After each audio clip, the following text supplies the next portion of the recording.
जय श्री कृष्ण मित्रों, वंदे मातरम। हम भारत के लोग वर्तमान में इनोवेशन क्यों नहीं कर पा रहे, कुछ नया क्यों नहीं कर पा रहे हैं?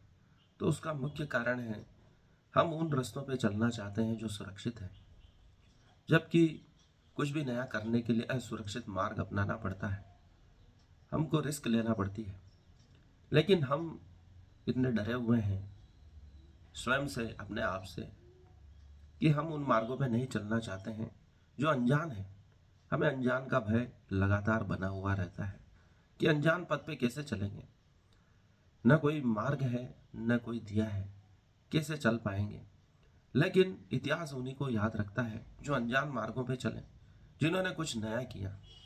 जो रोज नया करते हैं लोग उन्हीं को याद करते हैं। हम एलन मस्क देख लें, स्टीव जॉब्स देख लें, उन्होंने कुछ नया किया और दुनिया को चमत्कृत कर दिया। दुनिया चमत्कार चाहती है, कुछ नई कहानी चाहती है जिसको देखकर लोग कुछ नया सीखे, रोमांचित हो जाए। वो का वही नया उधार भाषा ज्ञान नहीं चाहती है, क्योंकि दुनिया इतनी समझदार है कि वह नकल और असल को अच्छी तरह पहचानती है। प्राचीन काल में भारत में कई इनोवेशन हुए, आविष्कार हुए, लेकिन वर्तमान में वह गति रुक गई है। आज हम सिर्फ नकल पर ही अपना ध्यान देते हैं, चाहे हमारी फिल्में हो या कोई दूसरा व्यवसाय। हम सुरक्षित व्यवसाय चाहते हैं, सुरक्षित फिल्में चाहते हैं, जो पहले सफल हो चुकी है वही कहानियां हम दोहराते रहते हैं। लेकिन पूरा विश्व कुछ नया चाहता है, कुछ ऐसी बात चाहता है जो अभी तक घटित नहीं हुई। चाहे चित्रकला हो, पिकासो को अमूर्त क्यों अपनाना पड़ा? क्योंकि उस समय फोटोग्राफी का आविष्कार अच्छे स्तर पर हो चुका था। हम रियल पेंटिंग बनाए तो उससे ज़्यादा अच्छी फोटोग्राफ निकाल कर कोई भी दे सकता है, और उस पेंटर की सालों की मेहनत को वह बर्बाद कर सकता है। उन्होंने उस समय अमूर्त को अपनाया, जो आज तक उनकी करोड़ों रुपए में पेंटिंग बिकती है, क्योंकि उस समय अमूर्त कैमरा नहीं खींच सकता था। आज एआई के युग में अमूर्त भी एक पेंटर से अच्छा अमूर्त एआई बना सकता है, जनरल एआई बना सकता है। इसलिए युग के अनुसार कुछ न कुछ इनोवेशन होते रहने चाहिए। प्राचीन काल में कई इनोवेशन हुए, उनमें से पूंजीवाद भी था। उस चीज को इतिहास, यूरोपीय इतिहास खासकर नहीं लिखता है कि बौद्ध धर्म ने ही पूंजीवाद का विस्तार किया था। इतने महंगे मठों का निर्माण किया, पहाड़ों को काट कर जो मठ बनाए गए, या दूसरे स्थानों पर जो महत्वपूर्ण निर्माण हुए, उसके लिए पूंजी की आवश्यकता थी। वह किसने उपलब्ध करवाया? या तो व्यापारियों ने, या जो भूमि व्यापारियों ने बौद्धों को दी थी, बौद्ध भक्तों को दी थी, उन्हीं के द्वारा वे निर्माण हुए। और उन्हीं भूमि, कृषि भूमि के उपयोग के द्वारा उनसे जो आमदनी प्राप्त हुई, उससे विश्वविद्यालयों का निर्माण हुआ। यह कैसे हुआ, यह आज हम जानेंगे।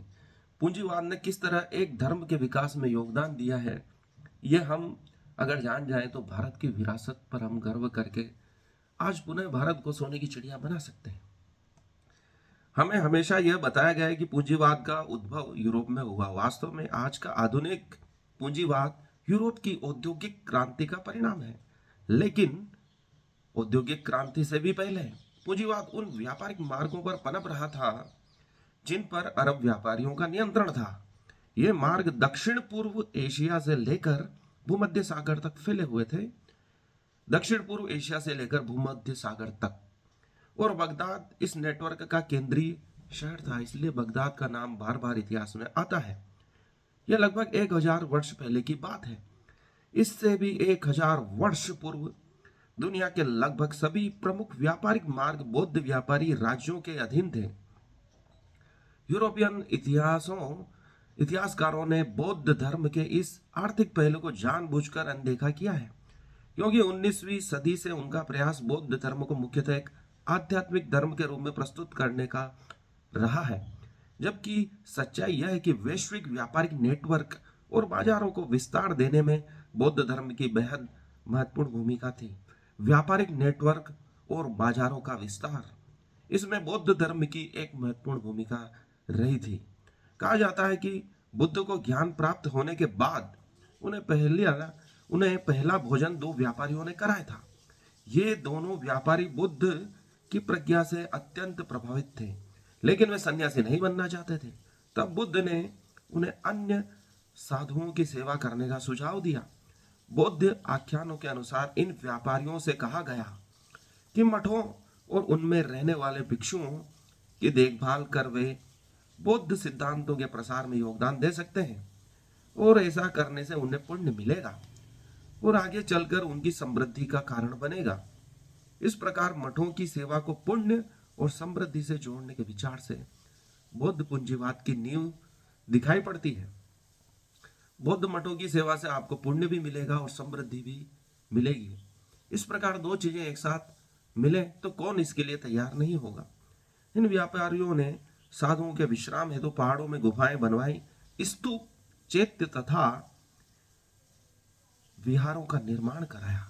व्यापारियों ने मठों को कृषि भूमि दान में दे दी। उस भूमि से होने वाली उपज एवं उसकी बिक्री से मठों की देखभाल की जाती थी। व्यापारियों ने मठों को कृषि भूमि दान में दी। उस भूमि से जो उपज मिली उसकी बिक्री से मठों की देखभाल की जाने लगी, जो आगे चलकर मठों ने इन्हीं कृषि अनुदानों की मदद से विश्वविद्यालय भी स्थापित किए। कृषि अनुदानों से विश्वविद्यालयों का निर्माण हुआ। व्यापारी अक्सर अपनी संपत्ति इस शर्त पर दान करते थे कि मठों का पालन पोषण केवल प्राप्त ब्याज से हो। व्यापारी ये चाहते थे कि मठों का जो पालन पोषण वह ब्याज से किया जाए। इस प्रकार बौद्ध धर्म में मठ व्यवस्था को स्थायी और आर्थिक रूप से व्यावहारिक बनाने में योगदान दिया। यह विभिन्न वित्तीय अनुबंध और साधन विकसित करने का परिणाम था। शुरुआत में व्यापारी साधुओं को प्रतिदिन भोजन देकर सहायता करते थे। बाद में उन्होंने उन्हें भूमि दान देना शुरू की, जिसे किराए पर दिया जाने लगा। उस भूमि की उपज से प्राप्त धन मठों की देखभाल में किया जाने लगा, फिर पूंजी के रूप में संचय किया जाने लगा। इस प्रकार दान की भूमि मठों के लिए अक्षय निधि बन गई। दान की जो भूमि थी वह अक्षय निधि किस प्रकार बनी, हम उसे समझ पा रहे हैं। इस जमा पूंजी से अन्य व्यापारियों को भी ऋण दिया जाता था। अन्य व्यापारियों को जो दिन ऋण दिया जाता था उस पर ब्याज भी कमाया जाता था। धीरे धीरे किराए व ब्याज की आय से बौद्ध मठ संपन्न हो गए। कई मायनों से यह समृद्धि बौद्ध धर्म के अनात्मन सिद्धांत से जुड़ी हुई थी। अनात्म सिद्धांत अर्थात आत्मा को बौद्ध धर्म में नहीं माना जाता। इस सिद्धांत के अनुसार विश्व में कोई आत्मा नहीं होती, जबकि हिंदू धर्म मानता है प्रत्येक मनुष्य में एक आत्मा होती है और उसके कर्म उसे किसी एक जाति में जन्म लेने के लिए बाध्य करते हैं। बौद्ध धर्म में कर्म की व्याख्या अलग थी। उसके अनुसार मनुष्य किसी ब्रह्मांडी कर्तव्य से बंधा हुआ नहीं है। यही बात थी, इसलिए व्यक्ति में अपनी आर्थिक स्थिति सुधार कर सफल व्यापारी बनने की स्वतंत्र इच्छा उत्पन्न हुई। इसे साकार करने के लिए मठों की सहायता करना आवश्यक माना गया। जब कोई ब्रह्मांडी कर्तव्य में पूरा नहीं करना है तो हम अपनी इच्छाओं को पूरी कर सकते हैं, आर्थिक समृद्धि ला सकते हैं। इसके लिए बौद्धों ने मठों की सहायता करना आवश्यक माना। इस प्रकार कोई निर्धन व्यक्ति भी व्यापार के माध्यम से संपन्न बन सकता था। यदि वह अपने व्यापार से मठों की सहायता करता तो उसका व्यापार और भी अधिक फलता फूलता, क्योंकि इसमें मठों का भी योगदान रहता था। ऐसी अनेक कहानियां बौद्ध जातक कथाओं में मिलती है, जहां भिक्षुक भी नैतिक व्यापार करके और अपनी कमाई से साधुओं की सहायता करके बड़े उद्योगपति बन जाते थे। इतिहासकार बौद्ध धर्म के इस आर्थिक पक्ष की अनदेखी करते हैं। यदि इतने वर्षों तक बौद्ध धर्म भारत में स्थापित रहा, इतना संपन्न रहा, इतने चैत्य विहार आज भी मौजूद हैं, मठ मौजूद हैं, स्तूप मौजूद है, तो बिना समृद्धि के उनका निर्माण संभव नहीं था।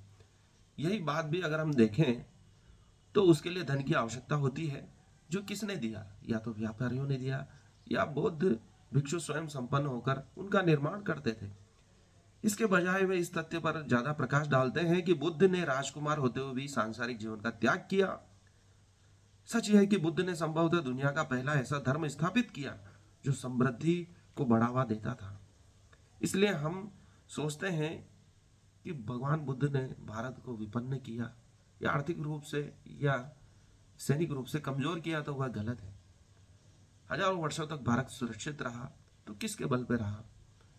भारत के इसी सनातन धर्म या जो बाद में साधु संत हुए हैं, जिन्होंने धर्म और देश को अध्यात्म का मार्ग दिखाया, सामाजिक जीवन का मार्ग दिखाया। इसी कारण सभी संस्कृतियां विलुप्त हो गई, लेकिन भारतीय संस्कृति बची हुई है क्योंकि इसमें उन्नयन होता रहा है। आज भी उसी चीज की आवश्यकता है। इंडोनेशिया के जावा स्थित बोरोबुदुर बौद्ध मंदिर, जो कि 9वीं सदी में निर्मित माना जाता है, दुनिया का सबसे बड़ा बौद्ध मंदिर है। करीब 15,000 वर्ग मीटर में फैले हुए मुख्य परिसर में बुद्ध की 504 मूर्तियां स्थापित हैं। इसी समृद्धि से कलाएं भी जन्म लेती हैं। बौद्ध धर्म की समृद्धि सबसे पहले गंगा के मैदानों में दिखाई दी, फिर दक्कन के क्षेत्र में पहुंची और आगे चलकर गंधार तक फैल गई। सबसे पहले गंगा के मैदानों में बौद्ध धर्म की समृद्धि देखी गई, फिर दक्कन के क्षेत्र में पहुंची जो आगे चलकर गंधार तक फैली। इसके बाद यह समृद्धि दक्षिण भारत के अन्य हिस्सों श्रीलंका, थाईलैंड, म्यांमार और वहां से चीन और जापान तक पहुंची। इसी समृद्धि की वजह से उत्कृष्ट कलाओं का जन्म हुआ, जैसे अफगानिस्तान के बामियान में बुद्ध की विशाल प्रतिमाएं और इंडोनेशिया के बोरोबुदुर के भव्य मंदिर परिसर। बिना समृद्धि के इतना व्यापार पूरे विश्व के इतने कोनों में नहीं पहुंच सकता था, और इतनी संपन्नता चाहे बौद्धिक हो या आर्थिक हो, उसके बिना बौद्ध धर्म आज तक अस्तित्व में नहीं रह सकता था। ऐसे और कई रहस्य है भारतीय संस्कृति।